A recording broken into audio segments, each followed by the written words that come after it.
Welcome to Complex ZA. It's us. See, let's go!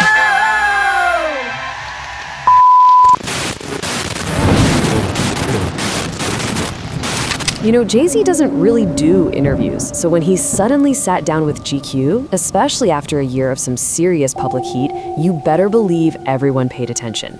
But here's the thing. A lot of critics are saying the real story isn't what he said, it's what he didn't say. So in this explainer, we're putting that interview under a microscope. We're going to break down the strategy, the history, and the major controversies it seems custom-built to distract from. So here's how we're going to break this all down. First, we'll look at the new image he's trying to build. Then, we'll dive into accusations that he's rewriting hip-hop history and talk about his billionaire's blind spot. After that, things get serious. We're going to map out the web of silence around him, define what critics call the Huff spell, and finally, ask what this all really means for his legacy. Okay, so first things first, we gotta set the scene here. This interview didn't just happen out of nowhere. It came right after his name popped up in newly released court documents connected to Jeffrey Epstein, which, as you can imagine, kicked up a firestorm online. So against that really intense backdrop, this interview appears, and it paints a totally different picture. Jay-Z, the elder statesman, calm, thoughtful, and, well, way above the drama. And this one quote? Man, for critics, this says it all. They're arguing this isn't just a friendly chat. It's the opening play of a massive marketing run. The strategy, they say, is crystal clear. Go on offense, get ahead of the story, and reshape his entire public image, especially with the 30th anniversary of his classic album, Reasonable Doubt, just around the corner.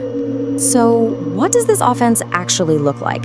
Well, the first big thing critics are pointing to is that it seems to involve rewriting music history to make sure his own legend is front and center.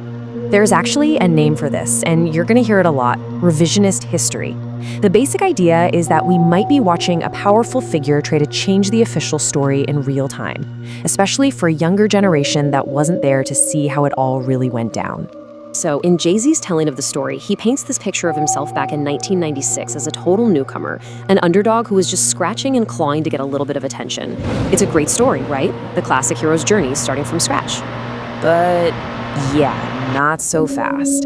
Critics like music historian Dwan B were quick to jump on that, saying, hold on a second. They point out that by 96, Jay-Z had been grinding in the industry for years, trying to land a record deal. In their eyes, he wasn't a rookie. He was a seasoned vet who was finally getting his shot. I mean, you gotta remember what was going on in 96. This wasn't some empty field. You had Tupac and Biggie at the absolute height of their powers. Nas had just dropped It Was Written. Outkast was changing the entire sound of music. The argument from critics is that his album's slow start wasn't because he was new, it was because hip-hop already had its kings. And this whole thing about rewriting the past, it leads right into the next big criticism, that as a multi-billionaire, Jay-Z is just completely out of touch with the very culture that he built his empire on.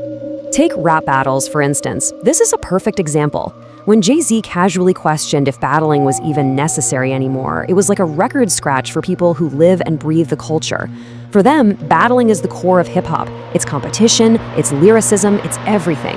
To hear him question it felt like proof that he's forgotten where he comes from. And it wasn't just about battling either. In that same interview, he kind of waved off the importance of DJing and graffiti too. This quote from the Joe Budden podcast just nails the critique perfectly. It's not that he's wrong, it's that he's speaking from a place so far removed. You could just see how a billionaire would feel that way. Okay, get ready for this number. 0.000001%. That was Jay-Z's reported ownership stake in the Brooklyn Nets. Critics use this ridiculously small number as the ultimate example of the giant gap between the stories he tells and the actual facts. And critics immediately put that tiny number right next to his lyrics, where he's rapping about owning the team. The argument is that he sold Brooklyn on this grand idea of black ownership, helping to bring in all this development, while his personal piece of the pie was, as they put it, chicken change. All right, this is where things get really serious. Because according to critics, this whole interview was basically a masterclass in what wasn't said, specifically designed to sidestep his most controversial connections. And let's just call it what it is. The elephant in the room here is Jeffrey Epstein. The leading theory among critics is that the entire reason for this GQ interview was to create a distraction from his name being mentioned in an FBI tip within those infamous Epstein court documents. So critics start connecting the dots, and it paints a pretty troubling picture. You've got Harvey Weinstein, who he was named with in that FBI tip.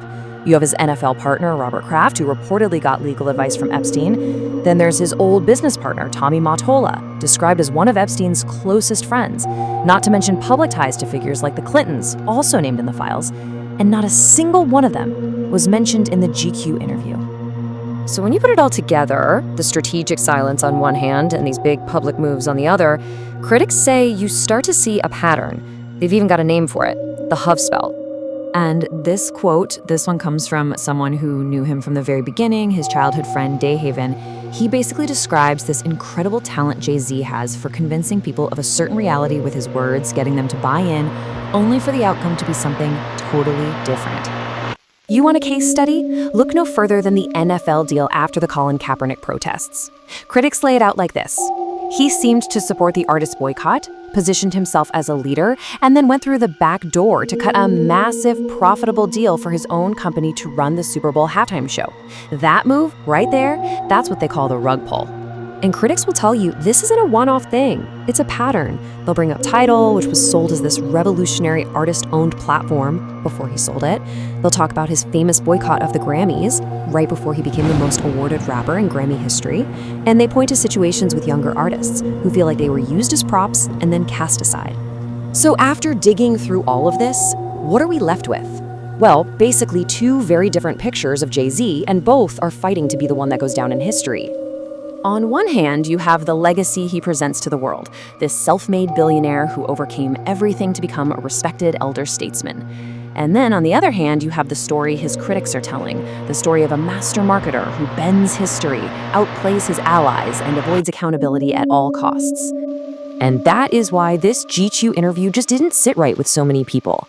Yeah, he broke his silence, but by dodging every single tough topic, critics say he didn't put out any fires. He just created a giant smokescreen, leaving us all in a haze with way more questions than answers. And it all kind of leaves you with this one big, lingering question that's about more than just Jay-Z. When people become this powerful, this influential, where exactly is the line between carefully shaping your legacy and just straight up rewriting the truth? And maybe more importantly, who's supposed to be holding them accountable when they cross it?